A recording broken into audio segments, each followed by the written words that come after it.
A gente fala agora, então, a respeito do telefonema de Vladimir Putin e Donald Trump. Trump ligou para Putin num telefonema muito esperado. Depois da falta de progresso da semana passada, o presidente dos Estados Unidos falava, o que era ecoado por outros oficiais do governo, que somente com ele e Putin à mesa se poderia chegar a mais resultados. Hoje eles falaram por mais de 2 horas. Mais de 2 horas. Eles haviam conversado por telefonema meses atrás, no que também começou as tratativas para um eventual cessar-fogo que se desdobraram. O presidente americano disse que também ligou para Volodymyr Zelensky, logo depois desse telefonema e que falou com líderes da União Europeia. Vamos então ao resultado, ou pelo menos ao que sabemos até agora. Você vai ver ao meu lado o que Donald Trump publicou nas suas redes logo após o telefonema. A publicação é curta, eu leio com vocês e a gente vai desdobrar diferentes aspectos disso. Acabo de completar meu telefonema de 2 horas com o presidente Vladimir Putin da Rússia. Eu acredito que foi muito bem. Rússia e Ucrânia irão imediatamente começar negociações rumo ao cessar-fogo e, de forma mais importante, para o fim da guerra. As condições para isso serão negociadas entre as duas partes e é assim que pode ser, porque eles sabem detalhes da negociação que ninguém mais poderia conhecer. O tom e o espírito da conversa foram excelentes. Se não fossem, eu diria agora, ao invés de depois. A Rússia quer fazer comércio em grande escala com os Estados Unidos quando esse banho de sangue catastrófico se acabar e eu estou de acordo com isso. Existe uma oportunidade tremenda para a Rússia criar imensas quantidades de trabalho e riqueza. O potencial é ilimitado. Da mesma forma, a Ucrânia pode ser um grande beneficiário do comércio, no processo de reconstruir o seu próprio país. Negociações entre a Rússia e a Ucrânia começarão imediatamente. Eu já informei o presidente Volodymyr Zelensky da Ucrânia, a Ursula von der Leyen, presidente da Comissão Europeia, Emmanuel Macron da França, premier Giorgia Meloni da Itália, chanceler alemão Friedrich Merz, e o presidente Alexander Stubb da Finlândia, durante um telefonema imediatamente depois de falar com Putin. O Vaticano, importante, representado pelo Papa, disse que estaria muito interessado em receber as negociações que comece o processo. Economia, líderes europeus e o Vaticano. Muito a ser discutido a partir disso. Ele publicou isso nas redes sociais e, como dissemos no início do programa, tem sido uma promessa de que no primeiro dia já ele encerraria a guerra entre Rússia e Ucrânia.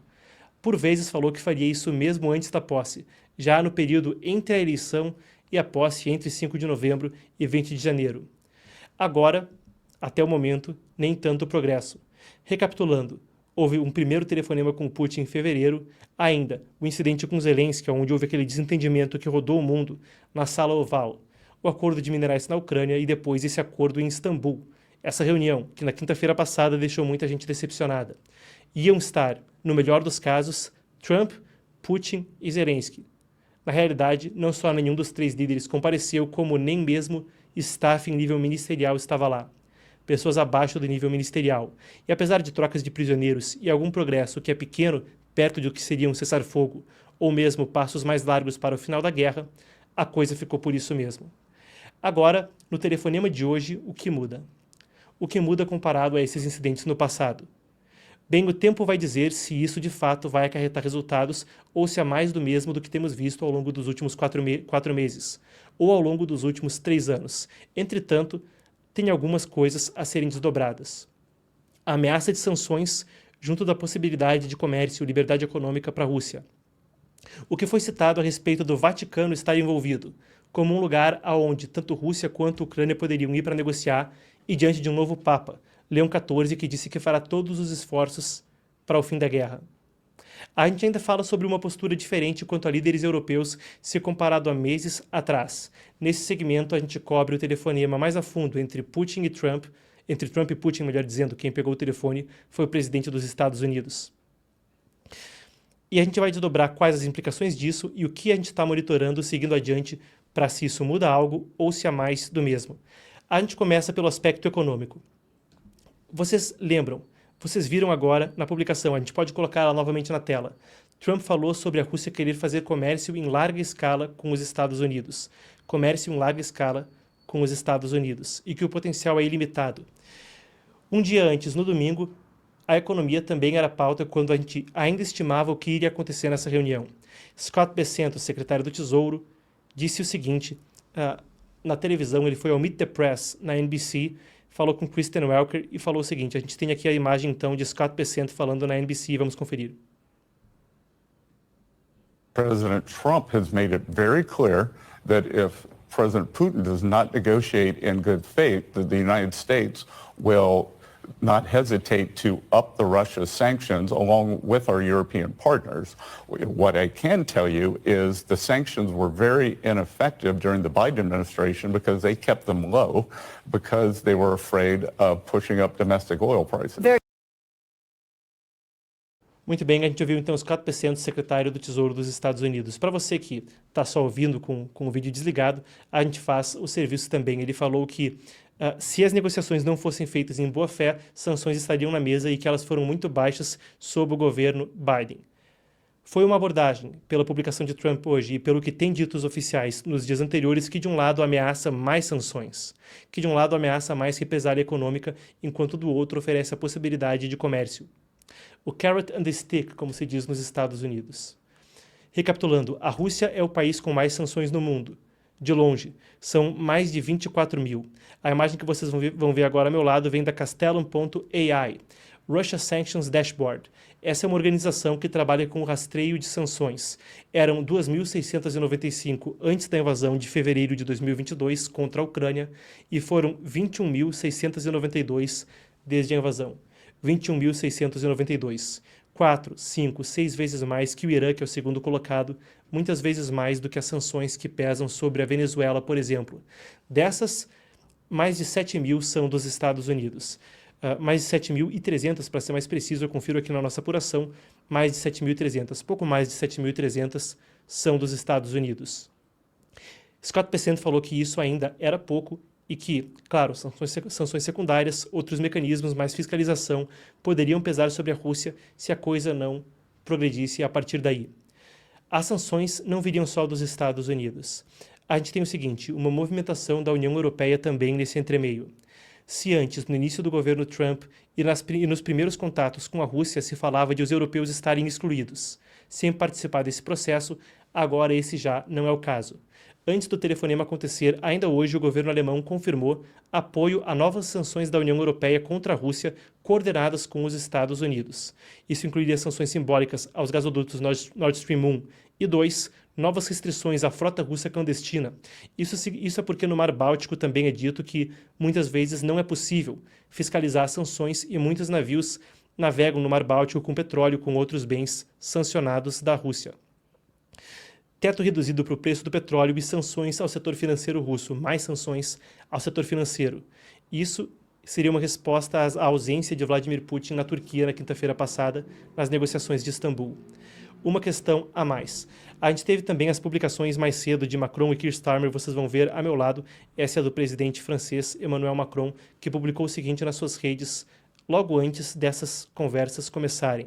Ele disse que eu falei hoje à noite, isso foi ontem então à noite, com o presidente dos Estados Unidos, com Keir Starmer, com o chanceler alemão e com a Giorgia Meloni.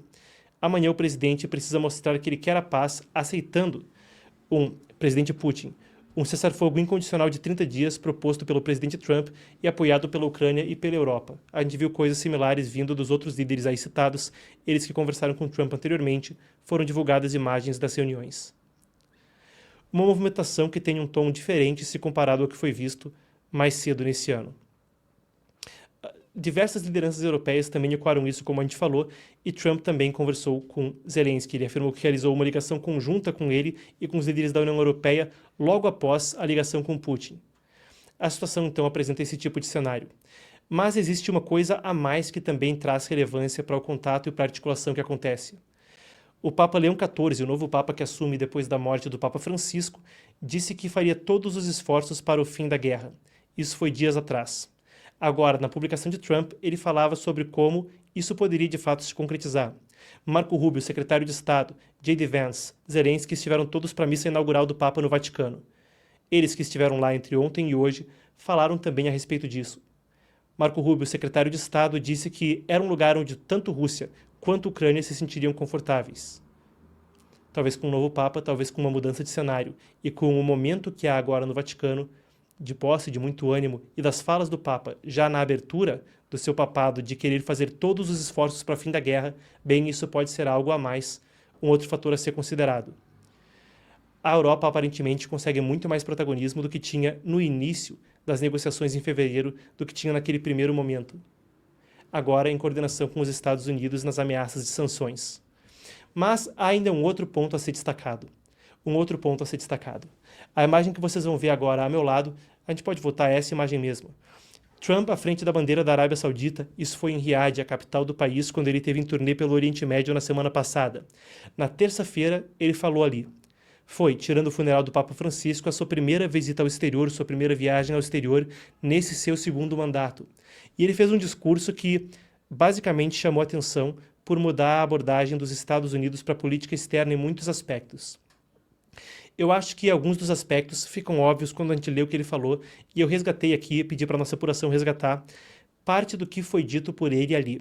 São 3 parágrafos, brevemente eu vou ler com vocês o que ele falou ali. Vamos lá. Quando ele elogiava o desenvolvimento das cidades do Oriente Médio, ele falou o seguinte: é crucial para que o mundo mais amplamente perceba as grandes transformações que não vieram de intervencionalistas ocidentais ou de trazer gente voando em lindos aviões para lecionar vocês sobre como viver e como governar seus próprios assuntos. Não.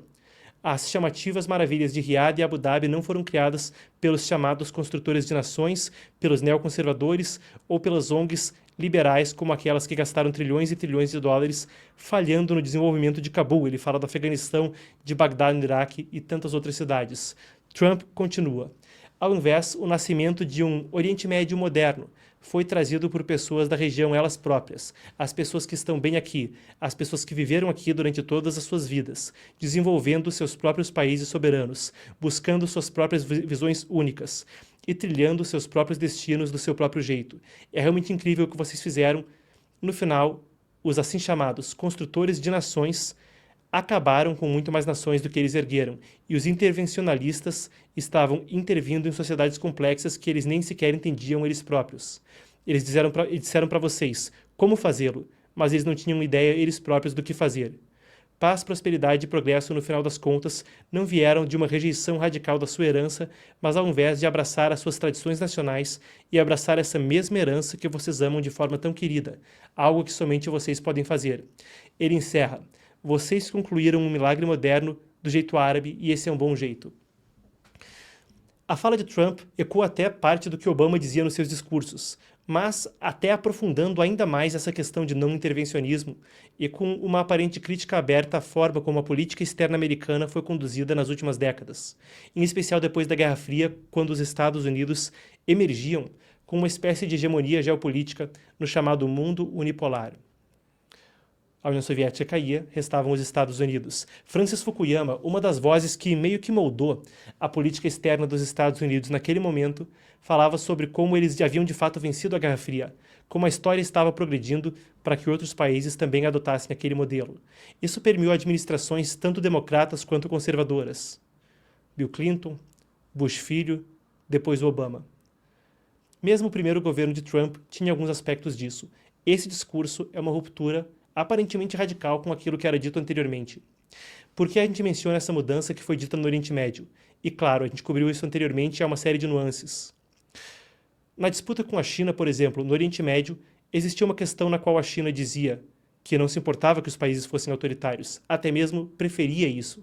Afinal de contas, o Partido Comunista Chinês tem um histórico de prosperar na corrupção e no autoritarismo. Trump oferece um caminho no qual os países devem se aliar aos Estados Unidos não por querer adotar o modelo americano, mas porque isso seria mais vantajoso de outras perspectivas mais pragmáticas. Um realpolitik que Trump jogava no Oriente Médio. Hoje, mais cedo, parece que a mesma coisa ecoava quando se falava de Ucrânia e Rússia, com a possibilidade de que os Estados Unidos simplesmente não se importassem. Muita gente questionava, mesmo aliados de Donald Trump ou jornalistas que o favoreciam nas suas opiniões, perguntavam se era prudente o envolvimento americano nessa guerra no exterior.